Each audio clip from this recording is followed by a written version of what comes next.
grato el encontrarnos nuevamente en nuestra clase virtual de los domingos y donde veremos el actuar de Dios de una manera increíble en la vida de Pablo.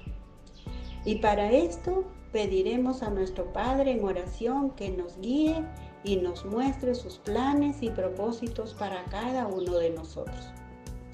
Acompáñenme, chicos. Padre nuestro, gracias por este día. Gracias por la oportunidad que me das para llevar tu palabra en esta mañana. Ayúdame porque realmente te necesito y porque cada niño aquí presente esté atento y con mucho deseo de escuchar tu palabra.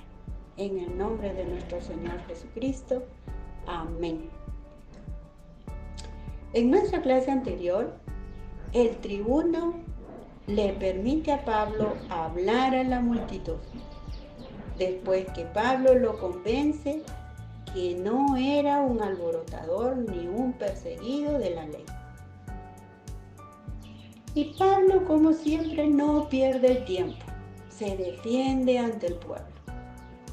Chicos, ¿saben dónde sucede esto? En las mismas gradas en las que Pilato había condenado a Jesucristo, 26 años atrás. Y los gritos de la gente son muy parecidos a los de los tiempos de Jesús.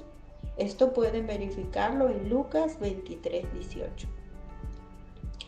Pablo les cuenta los acontecimientos de su conversión camino a Damasco y de cómo recobró la vista y que al invocar el nombre del Señor fue salvo, mas no por ser bautizado.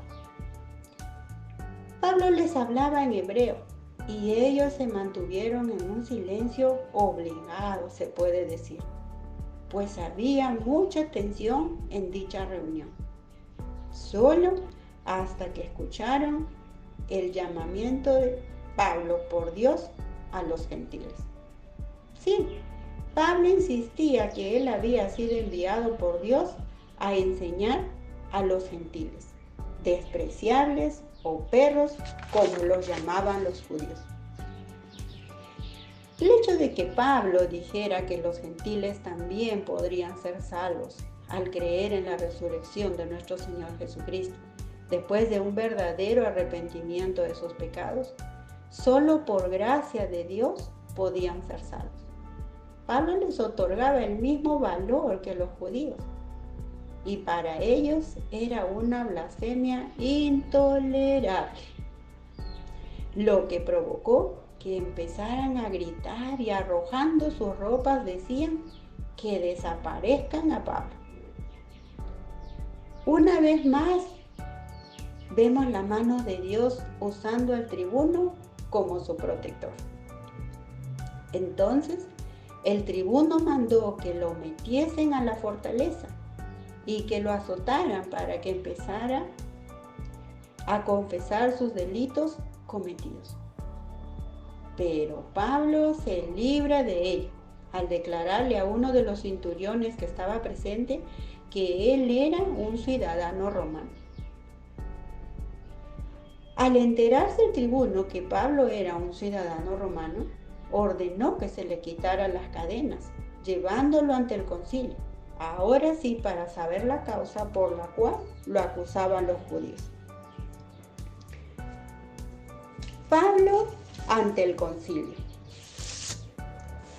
Pablo, aunque inútilmente, trataba de explicar su posición y conducta ante ellos. Pero Dios le da la fuerza para seguir en esta situación, en donde él tenía que defenderse a sí mismo. Y mirándoles fijamente, les dijo: varones hermanos, yo con toda buena conciencia he vivido delante de Dios hasta el día de hoy. Pablo hablaba con sencillez y seguro en Dios, no con sabiduría humana, sino con la gracia de Dios y de cómo se había conducido ante los hombres. Ananías era uno de los más crueles y corruptos de los sumos sacerdotes de Israel. Y en Hechos nos dice que el sumo sacerdote Ananías ordenó a los que estaban junto a Pablo que le golpeasen en la boca. Imagínense, chicos, él ni empezaba a hablar y le dan un golpe en la boca, así como una vez lo hicieron con nuestro Señor Jesucristo. Lo pueden ver esto en Juan 18:22. Pero Pablo no se quedó callado y molesto contestó: Dios te golpeará a ti, pared blanqueada. ¿Estás tú sentado para juzgarme conforme a la ley? ¿Y quebrantando la ley me mandas golpear? De acuerdo a la ley romana, ningún hombre podía ser castigado hasta que la sentencia hubiera sido pronunciada. El simple hecho de que Pablo había sido encarcelado y acusado no les daba derecho para que ellos abusaran de él. Pablo habló con energía y valor, diciéndoles claramente lo que sentía, pues él conocía muy bien la ley mosaica y sabía reconocer a sus autoridades. Al decirles paredes blanqueadas, les estaba diciendo que solo mostraban lo exterior, mas no lo interior de su corazón. Se refería a una pared tambaleante y deteriorada, detrás de una generosa capa de pintura, la cual la hacía ser más bonita. Aparentemente el apóstol Pablo no se había dado cuenta del todo de que estaba hablando con el sumo sacerdote. Tal vez esto confirma que tenía un problema de la vista. Y él pide disculpas al sumo sacerdote por haber hablado de esa manera, recordándoles lo que decía la palabra: no maldecirás a un príncipe de tu pueblo. Pablo sabía que estaba en peligro entre estos dos grupos, los fariseos y los saduceos. Ellos no se llevaban muy bien, tenían muchas diferencias políticas y teológicas, y solo se habían reunido para destruir a Pablo. Y siendo más astuto Pablo, se identificó a sí mismo como fariseo e hijo de fariseo. Acerca de la esperanza y de la resurrección de los muertos me juzgan. Y estos, al escuchar eso, se produjo una gran disensión entre ellos. Los fariseos creían en la resurrección y en la vida después de la muerte, mientras que los saduceos no, solo aceptaban el Pentateuco como las Escrituras.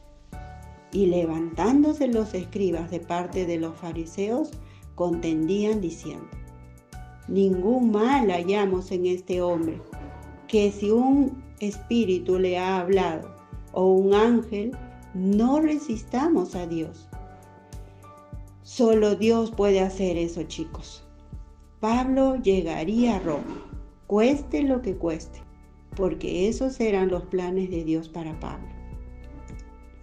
Y teniendo temor el tribuno de que Pablo fuese despedazado por ellos, mandó que bajasen soldados y le arrebatasen de en medio de ellos y lo llevaran a la fortaleza. Y esa misma noche se le presentó el Señor diciéndole: ten ánimo, Pablo, pues como has testificado de mí en Jerusalén, así es necesario que testifiques también en Roma. Pablo siempre quiso ir a Roma. Inclusive en Éfeso había trazado planes para hacer este viaje.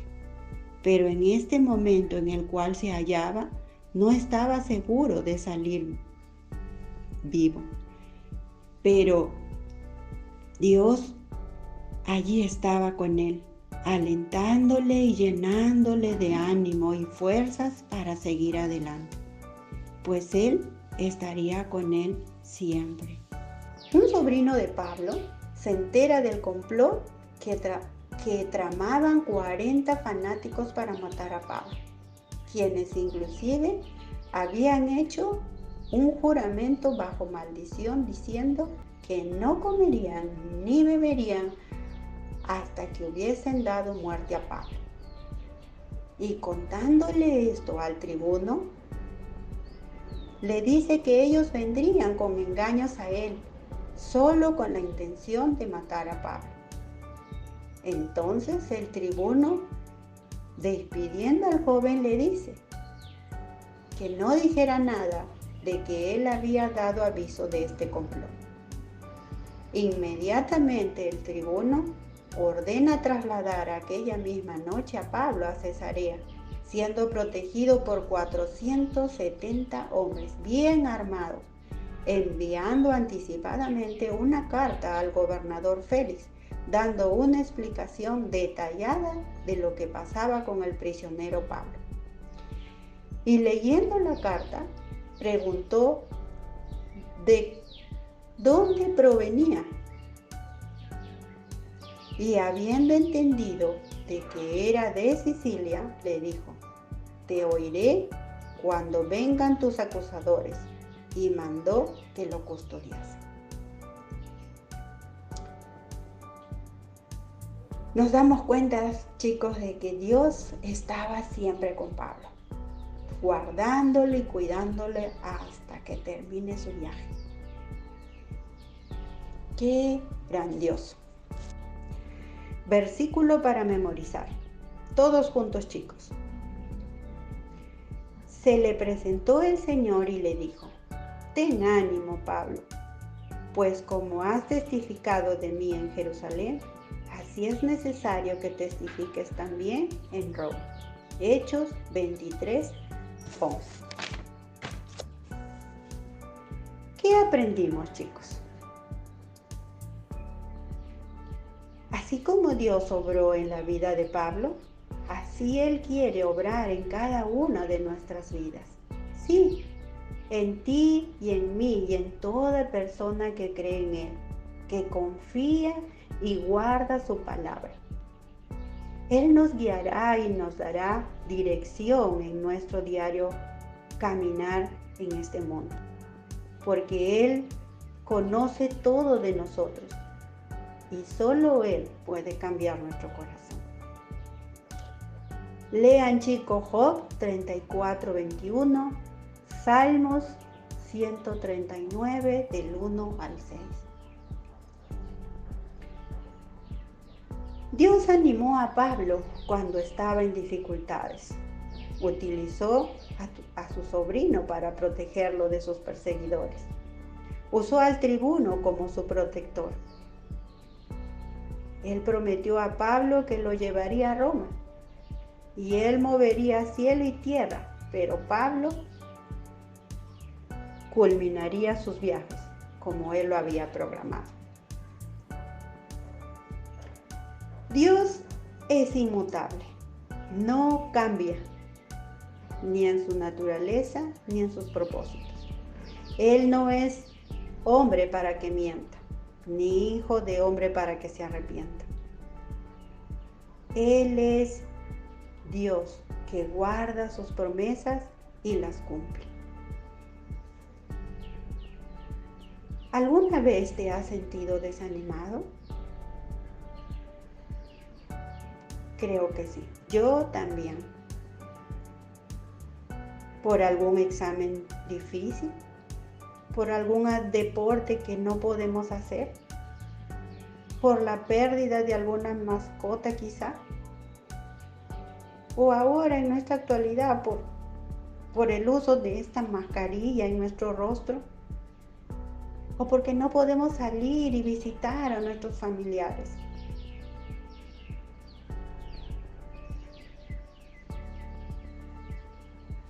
Animémonos buscando las promesas de nuestro Dios para nosotros.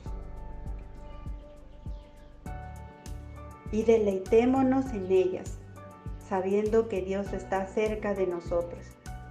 Él nunca nos dejará y nunca nos desamparará. Él nos dará fuerzas y sabiduría para salir victoriosos de nuestros temores y angustias y cosas que no podamos hacer o tener. Él conoce el porqué y el propósito de cada cosa. Debemos confiar en Él siempre. Dice en Hebreos 13:5, Salmos 41:10, Salmos 21:10 y muchos más. Léanlo, chicos. También que debemos respetar a nuestras autoridades, como lo hizo Pablo, aunque nos parezcan injustas, porque son puestas por Dios, dice Romanos 13:1. Bendito Padre, gracias por tu ayuda y por el amor que tú nos muestras en cada paso que damos. Que cada palabra que salga de nuestra boca y el obrar de nuestras manos sea para honrarte y dar gloria a tu nombre. En nombre de nuestro Señor Jesucristo. Amén. Hasta la próxima clase, chicos.